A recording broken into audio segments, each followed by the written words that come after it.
Carlos Beltran issues the most half-assed, non-apology apology I've ever heard in my life regarding the Astros stealing a World Series title from the Dodgers a couple of years ago. And speaking of sinking World Series chances, could Cody Bellinger sink the Dodgers this year? I'm James. This is your daily dose of sports and snark for the greatest sports city in the world, Los Angeles. This is Faithful Angelenos. Guys, I am in a terrific mood despite the fact that I have come back to the manure pit of Des Moines, Iowa for another week. It is April 4th, 2022. We've been doing content for about a month. If you like what you've seen and heard, by all means, clickety-clack the like button. Clickety-clack the subscribe button. There's a notifications bell. Hit that. Sharing is caring. Put this on your social media feeds. Let people know we exist. We're trying to build something here, and by all means, comment. I am not God. I don't know everything. Now, you might be saying to yourself, James, saw the clip yesterday. Is that the same shirt from yesterday? Yeah, it is. I'm happy. Why not? Chicharito scores twice. It's great for the Galaxy. Oh, it's not good enough to play for Mexico, but it's great for the Galaxy, who defeated the Portland Timbers yesterday 3-1. In the NBA, the Clippers defeated the New Orleans Pelicans 119-110, and I realize that the less said about the Lakers, the better, but we got to get it out of the way. Denver 129, Lakers 118. LeBron James did not play. That's a sixth consecutive loss for the Lakers, and Anthony Davis followed up by lashing out at the media. Somebody asked a question that got under his skin. He's like talking about why he has missed so much of the season. Oh, these aren't ticky-tack injuries. Drama. What are you going to do? Meanwhile, tonight, the Kings are going to play Calgary at 7:30.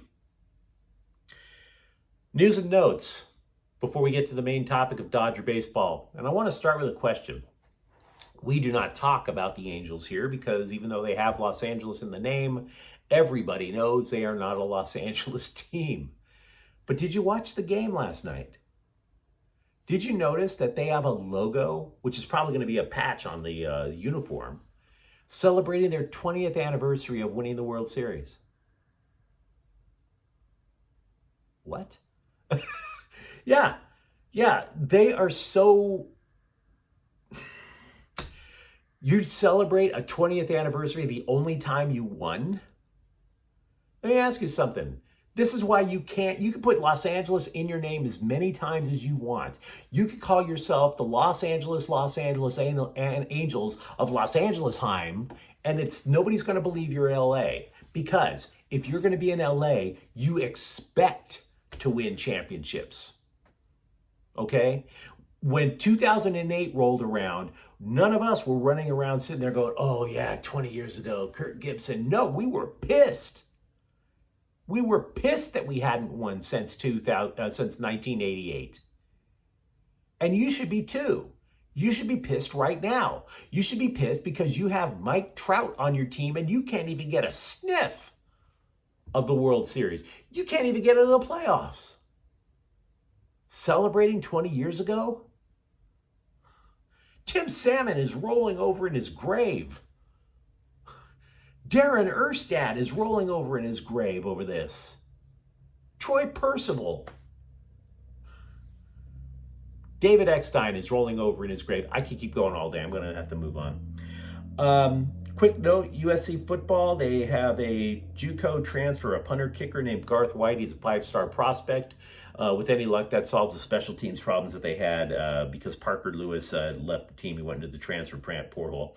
Let's move on to the main topic, Dodger baseball. Okay, on the Yankees regional network, Carlos Beltran, he was hired to broadcast for them, and I'm assuming that interviewing him regarding the Astros was a precursor to his employment. Because if you remember, the Astros knocked out the Yankees on the way to the World Series. So yeah, you had to answer. That was the 800-pound gorilla in the room. And so he goes on TV to be interviewed, and he's like, yeah, Houston's title, it has a stain on it. You think?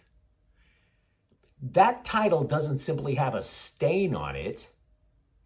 It has a skid mark on it the size of a morbidly obese guy with the runs on his underwear. That title smells like the inside of... I'm trying to keep it marginally family oriented here. But anyway, yeah, looking back today, he says, looking back, we were wrong. You think? You really think? Here's my problem with the interview. After he said those two things, he blamed everybody else. He blamed his own management team for not telling him to stop cheating. That's like me with bloody hands and a knife blaming the cop for the murder. That doesn't make a lick of sense whatsoever.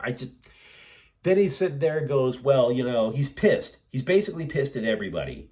Now, because he's the only player that was named in the Major League investigation. He was pissed that none of the other players were. Well, here's why you were named in the investigation. You created it.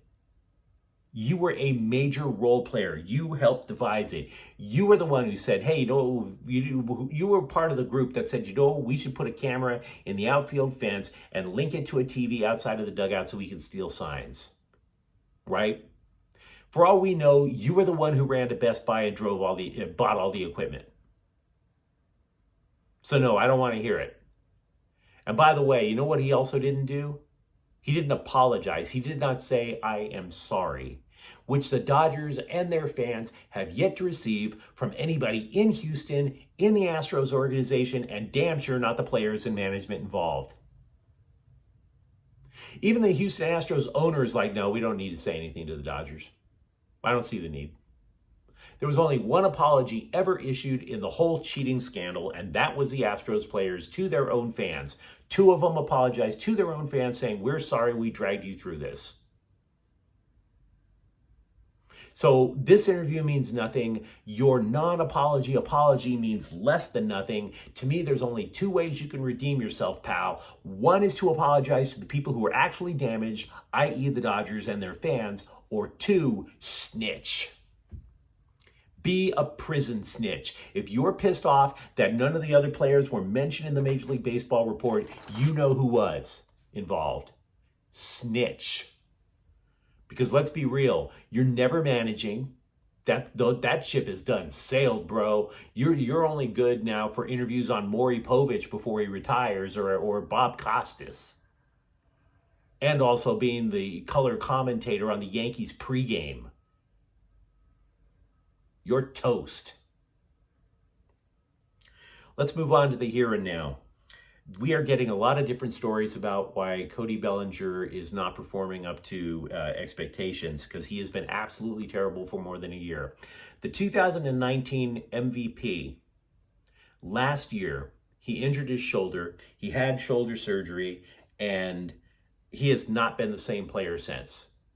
And now we are getting all these different types of stories to try to pump up something that the stats do not support. The Dodgers, the LA Times, for example, they wrote a couple of days ago, Cody Bellinger is showing progress. He got a base hit. It broke a 4-game hitless streak. Yeah, it was a bloop single. But hey, he's turning it around. No, he's not. No, he is not. The stats say otherwise. He is 4 of 30 with 18 strikeouts. I watched the game last night. I saw him strike out on 3 pitches. Now, Dodgers manager Dave Roberts says that he doesn't care. Because after all, last year he had the surgery and his shoulder was too weak to get good contact. And now the hitting coaches are saying, well, now he can't get good contact because his body isn't the same. Oh, he's got his strength back, but that swing he used to have when he was winning the MVP, oh, that's gone. We have to reinvent everything from scratch. Talk has replaced results with regards to Cody Bellinger. The Dodgers are just happy now that he's trying to find a consistent swing, that he had a consistent swing on 2 consecutive days. That's not good enough. You still have to eventually get on base. And so the Dodgers and their fans, the fans are coming up with their own ideas as to what to do with Cody Bellinger. And the Dodgers' options, honestly, right now, they aren't good. First of all, you can't trade him. You're not going to get equal value, especially if Cody Bellinger turns it around. Because right now, if you're hitting 4 for 30 in spring training, no, you're not going to get squat. You're lucky to get a couple of minor leaguers out of that. So trading is off the table. Then some people said, well, maybe we should send him to the minors. No. Oh, hell no. No, no, no, no, no, no, no. I can appreciate it. Technically, you can do it. But if you think hitting has gotten into his head, and oh, by the way, it has, what is it going to do for his head when you tell him that he's not good enough to make the major league team now? I wouldn't do it. I wouldn't screw with somebody's head like that. Then the other option is to just keep throwing him out there. Would you do that? It actually has some plausibility. The Dodgers won 106 games with him as one of the worst hitters in the game last year. They still won 106. Would you do it? I'm not sure I would. Because if you keep him out there during the regular season, what do you do during the playoffs? When every out becomes even that much more important, becomes more magnified. No, in my opinion, you bench him. But you don't tell him you bench him. He doesn't start 6 games a week. Maybe he starts 3, right? See, the Dodgers are the most deep, by far the deepest team in baseball.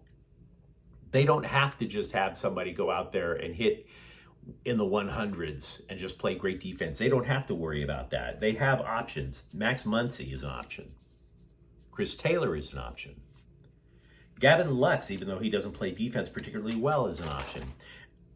Edwin Rios is an option. Remember Edwin Rios? He got injured. He had his shoulder repaired.